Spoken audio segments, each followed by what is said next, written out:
Big boss Malayalam season 8 അഗ്നി പരീക്ഷയുടെ രണ്ടാമത്തെ എപ്പിസോഡിന്റെ ഒരു ഷോർട്ട് റിവ്യൂ ആണ്. അപ്പോൾ ആദ്യത്തെ എപ്പിസോഡിൽ കണ്ട അതേ പാറ്റേൺ തന്നെയാണ് ഈ ഒരു എപ്പിസോഡിലും കാണാൻ കഴിയുന്നത്. 20 പേര്, അതായത് ആദ്യത്തെ ദിവസത്തെ ഫസ്റ്റ് ടാസ്കിൽ പുറത്തായി പോയ 20 പേര് വീണ്ടും തിരികെ വരികയാണ്. അവർ സ്റ്റേജിലേക്ക് വരുന്നു. അവരെ 3 ടീമുകളിലായിട്ട് തരംതിരിക്കുന്നു. അഖിൽ മാരാറിന്റെ ടീം, റിയാസിന്റെ ടീം, രഞ്ജിനിയുടെ ടീം. അത് കഴിഞ്ഞിട്ട് ഫസ്റ്റ് എപ്പിസോഡിൽ നമ്മൾ കണ്ടതുപോലെ തന്നെ 3 ടീമുകളെയും പ്രത്യേകമായിട്ട് സ്റ്റേജിലേക്ക് വിളിക്കുന്നു, അവരെ പരിചയപ്പെടുത്തുന്നു. അത് കഴിഞ്ഞിട്ട് അവർക്ക് ഓരോ ടാസ്കുകൾ കൊടുക്കുന്നു. അപ്പോൾ ആ ഒരു പാറ്റേൺ എന്ന് പറയുന്നത് നമ്മൾ ഫസ്റ്റ് എപ്പിസോഡിൽ കണ്ട സെയിം പാറ്റേൺ. അപ്പോ എന്തൊക്കെയാണ് സെക്കൻഡ് എപ്പിസോഡിൽ നടന്നത്? സോ ആദ്യം നമ്മുടെ അവതാരകയായിട്ടുള്ള റെനീഷ വരുന്നു. അത്യാവശ്യം നന്നായിട്ട് തന്നെ സ്റ്റേജും ഷോയും റെനീഷ ഹാൻഡിൽ ചെയ്യുന്നുണ്ട് കേട്ടോ. വളരെ എന്റർടൈൻമെന്റ് ആയിട്ട് തന്നെ മുന്നോട്ട് പോകുന്നുണ്ട് ഷോ. അവതാരക എന്നുള്ള നിലയിൽ റെനീഷ നന്നായിട്ട് തന്നെ പെർഫോം ചെയ്യുന്നതായിട്ട് തോന്നുന്നു. അത് കഴിഞ്ഞിട്ട് നമ്മുടെ ജഡ്ജസ്, പറയാൻ വാക്കുകളില്ല, സത്യത്തിൽ അടിപൊളി ജഡ്ജസ് ആണ്.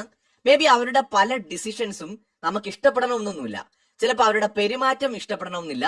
പക്ഷെ ജഡ്ജസ് എന്ന ലെവലില് നോക്കിക്കഴിഞ്ഞാൽ ഈ ഷോയ്ക്കകത്ത് രഞ്ജിനി ആണെങ്കിലും അഖിലാണെങ്കിലും റിയാസ് ആണെങ്കിലും തകർക്കുകയാണ് ആദ്യം തന്നെ നമുക്ക് കാണാൻ പറ്റുന്നത്. പ്രത്യേകിച്ച് രണ്ടാമത്തെ എപ്പിസോഡിൽ ഗംഭീരമായിരുന്നു.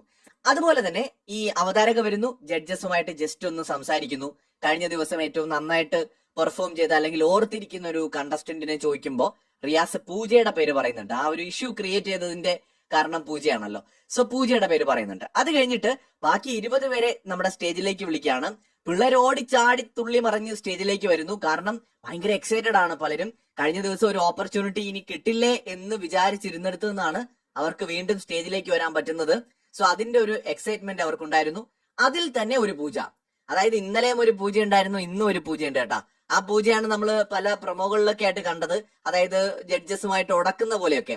എന്ന് വെച്ചാൽ ഇവിടെ ജസ്റ്റിസ് സെർവ് ചെയ്തില്ല എന്നൊക്കെ പറഞ്ഞ ആള്, അതായത് കഴിഞ്ഞ ദിവസത്തെ ഫസ്റ്റ് എപ്പിസോഡിലെ പൂജ പൂട്ടും താക്കോലും, അതായത് താക്കോൽ ഉപയോഗിച്ച് പൂട്ട് തുറന്നില്ലല്ലോ. അപ്പൊ തുറക്കാതെ ആ ഒരു ടാസ്കില് അവരെ വിജയിപ്പിച്ചത് അവര് കരയുന്ന കണ്ടിട്ടാണ് എന്നാണ് ഇന്നത്തെ 20 പേരിലുള്ള പൂജ പറഞ്ഞത്. അതേ സമയത്ത് ജഡ്ജസ് ഒന്നും പറയാനില്ല, അവർ അടിച്ചൊതുക്കി കളഞ്ഞു ഇവരുടെ ഈ ഒരു അഭിപ്രായത്തെ. കരയുന്നത് കണ്ടിട്ട് കയറ്റിയതല്ല എന്ന് ജഡ്ജസ് അവിടെ സ്ഥാപിച്ചു. കാരണം രഞ്ജിനി വളരെ സീരിയസ് ആയിട്ട് ആ ടോപ്പിക് എടുത്തു. നിങ്ങളോട് എല്ലാവരോടും പൊതുവായിട്ട് ചോദിച്ചിട്ടാണ് പൂജയെ ആ ഒരു ടാസ്കിൽ വിജയിച്ചതായിട്ട് പരിഗണിച്ചത് എന്ന് രഞ്ജിനി ചൂണ്ടിക്കാണിച്ചു. ആ സമയത്ത് എന്തുകൊണ്ട് പറഞ്ഞില്ല എന്ന് ക്വസ്റ്റ്യൻ ചെയ്തു. അത് മാത്രമല്ല, പൂജയുടെ കയ്യില് കൃത്യമായിട്ട് ക്ലൂ ഉണ്ടായിരുന്നു, കീം ഉണ്ടായിരുന്നു. അവിടെ സംഭവിച്ച കാര്യം എല്ലാവരും ക്ലിയർ ആയിട്ട് കണ്ടതാണ്. മറ്റൊരു വിരുദ്ധൻ, അദ്ദേഹം ബുദ്ധിപരമായിട്ട് ആ കീ കൈക്കലാക്കാൻ ശ്രമിച്ചത് കൊണ്ടുണ്ടായൊരു പ്രശ്നം കൂടിയായിരുന്നു. സോ അത് പറഞ്ഞിട്ട് പറയേണ്ട കാര്യങ്ങൾ പറയേണ്ട സമയത്ത് കറക്റ്റ് ആയിട്ട് പറയണം എന്നുള്ള ഒരു താക്കീത് കൊടുത്ത് ജഡ്ജസ് ആ വിഷയം അവിടെ അവസാനിപ്പിച്ചു. അതിനകത്ത് നമുക്ക് ജഡ്ജസിനെ കുറ്റം പറയാൻ പറ്റില്ല. പിന്നെ ഇതിനകത്ത് ന്യായാന്യായങ്ങൾക്ക് വലിയ സ്ഥാനമുണ്ടെന്ന് എനിക്ക് തോന്നുന്നില്ല. അഗ്നി പരീക്ഷ ഓൾമോസ്റ്റ് എനിക്ക് തോന്നുന്നു കുറെ ലക്കാണ്. പിന്നെ കുറെ എന്ന് പറയുന്നത് ജഡ്ജസിന്റെ ഡിസിഷൻ പോലെ ഇരിക്കും.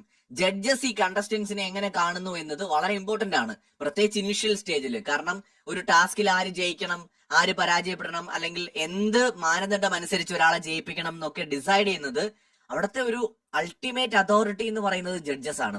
അപ്പൊ അതുകൊണ്ട് തന്നെ ഇതിനകത്ത് ഈ പറയുന്ന പോലെ കണ്ടസ്റ്റന്റ്സിന് ഒരു ലിമിറ്റ് കൂടുതലൊന്നും ജഡ്ജസിനോട് ഫൈറ്റ് ചെയ്ത് നിൽക്കാൻ പറ്റുമെന്ന് എനിക്ക് ഈ ഘട്ടത്തിൽ തോന്നുന്നില്ല. എന്തായാലും ജഡ്ജസുമായിട്ട് അവരൊന്ന് മുട്ടി നോക്കി. പക്ഷെ ഇത്തവണ ജഡ്ജസ് സ്കോർ ചെയ്തു. അവർക്ക് കണ്ടസ്റ്റന്റ്സിന് ജഡ്ജസിനോട് പിടിച്ചു നിൽക്കാൻ പറ്റിയില്ല. സോ അവർ ഓർക്കേണ്ട ഒരു കാര്യം, ജഡ്ജസിനോട് ഫൈറ്റ് ചെയ്ത് ജയിക്കാനല്ല അവരോട് പോയത്, പരസ്പരം തങ്ങളിൽ ഫൈറ്റ് ചെയ്തിട്ട് വിൻ ചെയ്ത് ബിഗ് ബോസ് വീടിനകത്തേക്ക് പോകാൻ വേണ്ടിയിട്ടാണ് പോയത് എന്ന കാര്യം എവിടെയൊക്കെയോ മത്സരാർത്ഥികൾ മറന്നു പോകുന്നത് പോലെ ഈ 2 എപ്പിസോഡ് കൊണ്ട് തന്നെ നമുക്ക് തോന്നുകയാണ്. ഇനി പിന്നീട് ഈ എപ്പിസോഡിൽ പ്രധാനമായിട്ട് നടന്നത് ടാസ്കുകളാണ്. അപ്പൊ ആദ്യം വരുന്നത് രഞ്ജിനി ഹരിദാസിന്റെ ടീമാണ്. ഞാൻ ജസ്റ്റ് അവരുടെ ഒരു പിക്ചർ ഇവിടെ വയ്ക്കാം. ഇവരുടെ ടാസ്ക് എന്ന് പറയുന്നത് ശരിക്കും പറഞ്ഞാൽ ഇവർക്ക് കുറെ ജാമതീയ രൂപങ്ങൾ കൊടുക്കുകയാണ്. ഈ ജാമതീയ രൂപങ്ങൾ കൊടുത്തുകൊണ്ട് ഇവരെ ഒരു ഘടന ഉണ്ടാക്കിയെടുക്കുക. അത് ഒന്നിന് മുകളിലോട്ട് വെച്ചിട്ട് ഒരു ഘടനയിലേക്ക് അതിനെ ഉണ്ടാക്കിയെടുക്കുക എന്നുള്ളതാണ് ഇവർക്ക് കൊടുക്കുന്ന ഒരു ടാസ്ക് എന്ന് പറയുന്നത്. ഈ ടാസ്ക് വിൻ ചെയ്യുന്നത് 2 പേരാണ്, ഷിജു, രാകേഷ്. ഈ 2 പേരുമാണ് ടാസ്ക് വിൻ ചെയ്യുന്നത്. ഇവർക്ക് 2 പേർക്കും ഒരു ഇൻഫിനിറ്റ് പെൻഡന്റ് കൊടുക്കുന്നതിന് വേണ്ടിയിട്ട് നമ്മുടെ ജഡ്ജസ് ഡിസൈഡ് ചെയ്യുന്നു. സോ ഇവർക്കൊപ്പം തന്നെ വൈശാഖ് എന്ന് പറയുന്ന ഒരു മത്സരാർത്ഥിയും ഇത് നേരത്തെ തന്നെ ഈ ഒരു ടാസ്ക് പൂർത്തിയാക്കിയിട്ട് നിന്നിരുന്നു. അദ്ദേഹത്തിന് എന്തുകൊണ്ട് കൊടുത്തില്ല എന്നത് തീർച്ചയായിട്ടും പ്രേക്ഷകർ ഡിസ്കസ് ചെയ്യാൻ പോകുന്ന ഒരു ടോപ്പിക് ആണെന്ന് എനിക്ക് തോന്നുന്നു. നമുക്ക് അതിനെക്കുറിച്ച് പിന്നീട് സംസാരിക്കാം. അത് കഴിഞ്ഞിട്ട് അടുത്ത ടീം വരുന്നുണ്ട്, റിയാസിന്റെ ടീമാണ്. ഇത് രഞ്ജിനി ഹരിദാസിന്റെ ടീമാണ്. ആ ടീമിൽ നിന്ന് ഒരാളാണ് ശരിക്കും ആ ഒരു പെൻഡന്റ് നേടിക്കൊണ്ട് ജയിക്കുന്നത്. അതായത് ടാഷി എന്ന് പറയുന്ന വളരെ യങ് ആയിട്ടുള്ള ഒരു കണ്ടസ്റ്റന്റ് ആണ്, വളരെ സ്മാർട്ട്. സോ അവിടെ ശരിക്കും അവിടെയും ഒരു തർക്കം പ്രേക്ഷകർക്കിടയിൽ ഉണ്ടാകാം. ജെറ്റി പി തോമസ് എന്ന് പറയുന്ന ഒരു മത്സരാർത്ഥിയും ഈ ടാഷി എന്ന് പറയുന്ന രണ്ടുപേരുമാണ് ആ ഒരു ടാസ്കിൽ ലാസ്റ്റ് വരുന്നത്. ടാസ്ക് എന്ന് പറയുന്നത് നമ്മൾ മുമ്പ് പല ബിഗ് ബോസിന്റെ പല സീസണുകളിലും ഒക്കെ കണ്ടിട്ടുണ്ട് ഇതിനോട് സാദൃശ്യമുള്ള ടാസ്കുകൾ. കയ്യിലൊരു വടി പിടിച്ച് നിൽക്കും, മ്യൂസിക് ചെണ്ടമേളം കേൾക്കുന്ന സമയത്ത് ചാടിക്കൊണ്ടിരിക്കണം, അത് നിർത്തുന്ന സമയത്ത് പെട്ടെന്ന് വടി കയ്യിൽ നിന്ന് വിട്ട് അടുത്തത് ക്യാച്ച് ചെയ്യണം. സോ ഇതാണ് ആ ഒരു ടാസ്ക് എന്ന് പറയുന്നത്. അതിനകത്ത് ജെറ്റി പി തോമസ് വളരെ സ്മാർട്ടായിട്ട് കളിച്ചു, ടാഷിയും നന്നായിട്ട് കളിച്ചു. തത്വത്തിൽ ടാസ്ക് ജയിച്ചത് ജെറ്റി പി തോമസ് ആണ്. പക്ഷെ ജഡ്ജസ് പറയുന്നത് ശരിക്കും പറഞ്ഞാൽ അവർ ഒരു റൗണ്ട് കൂടി പോകാനായിട്ട് പ്ലാൻ ചെയ്തു. ഈ ഒരു ടാസ്കിൽ ഒരു കൺഫ്യൂഷൻ വന്നപ്പോ എന്ന് വെച്ചാൽ ജെറ്റി കയ്യിലിരുന്ന വടി പെട്ടെന്ന് തറയിലേക്ക് ഇട്ടിട്ടാണ് നമ്മുടെ ടാഷിയുടെ വടി പെട്ടെന്ന് ക്യാച്ച് ചെയ്യുന്നത്. ക്യാച്ച് ചെയ്ത സ്മാർട്ടായിട്ട് ക്യാച്ച് ചെയ്തു, അടിപൊളി ക്യാച്ച് ആയിരുന്നു അത്. പക്ഷെ ജഡ്ജസ് ഫൈൻഡ് ചെയ്തൊരു കാര്യം, ഈ കയ്യിലിരുന്ന വടി ഇങ്ങനെ തറയിൽ മുട്ടി മുട്ടി നിൽക്കണം എന്നുള്ളതാണ് ടാസ്കിൽ പറയുന്നത്. പക്ഷെ ജെറ്റി അത് ചെയ്തില്ല. ആ ഒരു വടി കയ്യിൽ പിടിച്ചു നിന്നുകൊണ്ടാണ് അത് പെട്ടെന്ന് തറയിലേക്ക് ഇട്ടത് എന്നൊരു പോയിന്റ് പറഞ്ഞിട്ട് പിന്നീട് നമ്മുടെ ടാഷി ജയിച്ചതായിട്ട് പ്രഖ്യാപിക്കായിരുന്നു.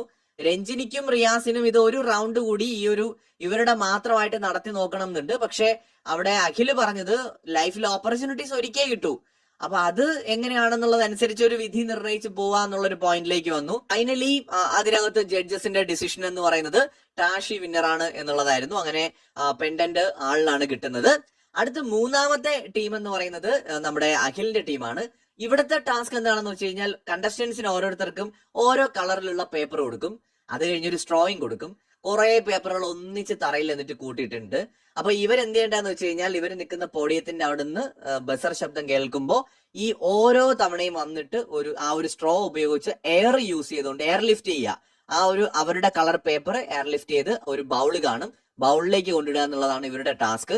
ഏറ്റവും കൂടുതൽ പേപ്പേഴ്സ് ഇതുപോലെ കൊണ്ടുവന്ന് പേപ്പർ കഷ്ണങ്ങൾ ബൗളിൽ നിറയ്ക്കുന്ന ആളായിരിക്കും ടാസ്ക് ജയിക്കുക. അതിനകത്ത് ലോലിറ്റ എന്ന് പറയുന്ന മത്സരാർത്ഥിയാണ് വളരെ നന്നായിട്ട് പെർഫോം ചെയ്തത്. നന്നായിട്ട് പെർഫോം ചെയ്തു 26 പേപ്പർ കഷ്ണങ്ങളവും മറ്റുമാണ് അവർ കളക്ട് ചെയ്തത്. സോ ലോലിറ്റയാണ് ഇതിനകത്ത് ഫസ്റ്റ് വിൻ ചെയ്യുന്ന ഒരാളെന്ന് പറയുന്നത്. പെൻഡന്റ് അവർക്ക് കിട്ടുന്നുണ്ട്. അതോടൊപ്പം തന്നെ ഏറ്റവും നല്ല സ്ട്രാറ്റജി ഒക്കെ യൂസ് ചെയ്ത് പ്ലേ ചെയ്തിട്ടുള്ള ശ്യാം ഷാജി, അതായത് ശ്യാം ചെയ്ത എന്താന്ന് വെച്ചാൽ ശ്യാം 24 പേപ്പേഴ്സ് ആണ് കളക്ട് ചെയ്തതെന്നാണ് മനസ്സിലാക്കാൻ കഴിയുന്നത്. പക്ഷെ എന്നിട്ടും പുള്ളിക്കും ആ ഒരു പെൻഡന്റ് ജഡ്ജസ് കൊടുക്കാൻ ഡിസൈഡ് ചെയ്തു. അതിന്റെ റീസൺ ശ്യാം സ്ട്രാറ്റജി യൂസ് ചെയ്തിട്ടാണ് ഗെയിം കളിച്ചത്.